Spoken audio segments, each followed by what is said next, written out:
आपने कभी सोचा है कि क्यों कुछ लोग एक ही नौकरी करते हुए अमीर बन जाते हैं और कुछ लोग पूरे जीवन मेहनत करने के बाद भी गरीब रहते हैं?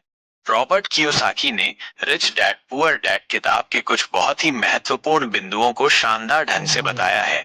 ये वाकई एक प्रभावशाली किताब है जो लोगों के वित्तीय दृष्टिकोण को बदल सकती है। आइए रॉबर्ट कियोसाकी द्वारा साझा किए गए बिंदुओं को थोड़ा और विस्तार से समझते हैं और उन पर कुछ विचार करते हैं। रॉबर्ट कियोसाकी की इस बुक में गरीब सोच बनाम अमीर सोच असली अंतर बताया गया है, जो बिल्कुल आपकी सोच पर निर्भर करता है। उन्होंने बिल्कुल सही कहा कि मुख्य अंतर सोच का है। गरीब सोच वाले लोग अक्सर सुरक्षा और स्थिरता को प्राथमिकता देते हैं, जैसे कि एक अच्छी नौकरी खोजना।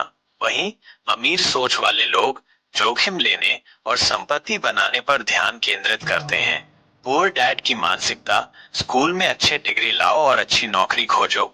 ये मानसिकता स्थिरता प्रदान करती है, लेकिन अक्सर वित्तीय स्वतंत्रता को सीमित करती है। रिच डैड की मानसिकता बिजनेस खड़ा करो, पैसे को काम पर लगाओ और पैसे से पैसा का आविष्कार करो। ये मानसिकता वित्तीय स्वतंत्रता और धन सृजन का मार्ग प्रशस्त करती है।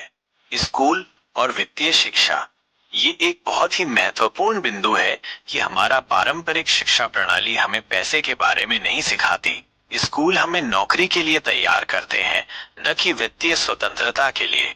यही कारण है कि वित्तीय ज्ञान, फाइनेंशियल नॉलेज इतना महत्वपूर्ण हो जाता है। एसेट्स एसेट्स और लायबिलिटीज लायबिलिटीज की समझ इस किताब का सबसे महत्वपूर्ण सबक है।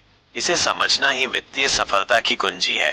एसेट्स एसेट्स ऐसी चीजें जो आपकी जेब में पैसा डालती हैं, जैसे कि किराए पर दिए गए मकान, स्टॉक्स में निवेश, बॉन्ड, रॉयल्टी देने वाली किताबें या कोर्स, सफल व्यवसाय। लायबिलिटीज लायबिलिटीज ऐसी चीजें जो आपकी जेब से पैसा निकालती हैं, जैसे कि ईएमआई वाली कार जो केवल मूल्य खो रही है, क्रेडिट कार्ड का कर्ज, महंगी गैजेट्स जो कोई आय नहीं देते, बड़ा घर जो बहुत रखरखाव मांगता है। अमीर लोग एसेट्स जमा करने पर ध्यान केंद्रित करते हैं, जबकि गरीब और मध्यम वर्ग के लोग अक्सर लाइबिलिटीज खरीदते रहते हैं, ये सोचकर कि वे एसेट्स हैं। जैसे एक महंगी कार जिसे वे एसेट मानते हैं, लेकिन वह लगातार पैसा निकाल रही होती है। रॉबर्ट कियोसाकी ने रैट रेस से बाहर निकलना पर जोर दिया है। रैट रेस उस चक्र को संदर्भित करती है जहां लोग केवल अपने बिलों का भुगतान करने के लिए काम करते हैं और कभी भी वास्तव में वित्तीय स्वतंत्रता प्राप्त नहीं करते। नौकरी एक सीमित आय स्रोत है। अमीर डैड का संदेश है कि केवल पैसा कमाना काफी नहीं है, आपको इसे गुणा मल्टीप्लाई करने के तरीके खोजने होंगे। साइड हसल अतिरिक्त आय कमाने के लिए अपनी मुख्य नौकरी के अलावा कुछ और करना।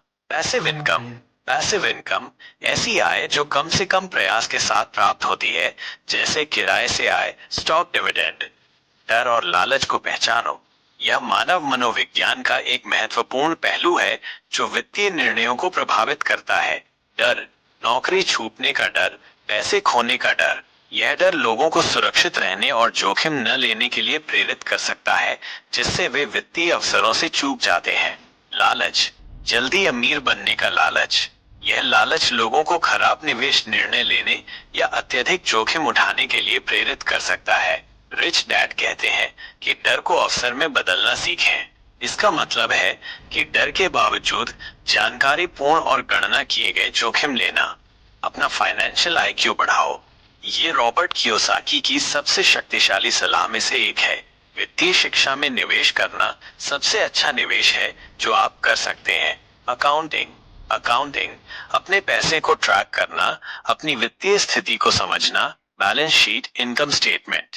निवेश इन्वेस्टिंग पैसे से पैसा बनाना सीखना, विभिन्न निवेश विकल्पों को समझना, स्टॉक, बॉन्ड, रियल एस्टेट। व्यवसाय बाजार की समझ, मार्केट अंडरस्टैंडिंग, बाजार के रुझानों, आपूर्ति और मांग और आर्थिक कारकों को समझना जो निवेश को प्रभावित करते हैं। कानून, लॉ, टैक्स कानूनों, कॉर्पोरेट कानूनों और संपत्ति कानूनों को समझना, ताकि आप अपनी संपत्ति की रक्षा कर सकें और कानूनी रूप से टैक्स बचा सकें। रॉबर्ट कियोसाकी की अंतिम सलाह बहुत ही व्यावहारिक सलाह है। अपनी लायबिलिटीज लिस्ट बनाओ और उसे कम करो। पहचानें कि आपकी जेब से पैसा कहाँ निकल रहा है और उन्हें कम करने के लिए कदम उठाएं। एसेट बनाने की प्लानिंग करो। सक्रिय रूप से ऐसे एसेट्स की तलाश करें और उनमें निवेश करें जो आपकी जेब में पैसा डालेंगे। हर महीने एक नया फाइनेंशियल टॉपिक सीखो। लगातार सीखते रहें और अपने वित्तीय ज्ञान को बढ़ाते रहें। एक छोटा इन्वेस्टमेंट स्टार्ट करो और उसे बढ़ाओ। शुरुआत करें, भले ही वो छोटी राशि से हो। नियमित रूप से निवेश करें और अपने निवेश को बढ़ने दें। रॉबर्ट कियोसाकी आपकी प्रस्तुति रिच डैड पुअर डैड के माध्यम से ये संदेश देती है कि पैसा कमाना सिर्फ शुरुआत है। वित्तीय स्वतंत्रता के लिए आपको अपने पैसे को अपने लिए काम करना सीखना होगा और ये सब सही मानसिकता और वित्तीय शिक्षा से शुरू होता है। अब आपकी बारी है, आप किस चीज में सबसे पहले इन्वेस्ट करना चाहेंगे? दोस्तों, अगर आपको ये वीडियो पसंद आया हो तो एक लाइक जरूर करना और यदि आप इस चैनल पर नए हो तो इसे सब्सक्राइब कर लें, जिससे फाइनेंशियल से संबंधित सभी वीडियो सबसे पहले आपके पास पहुंचे।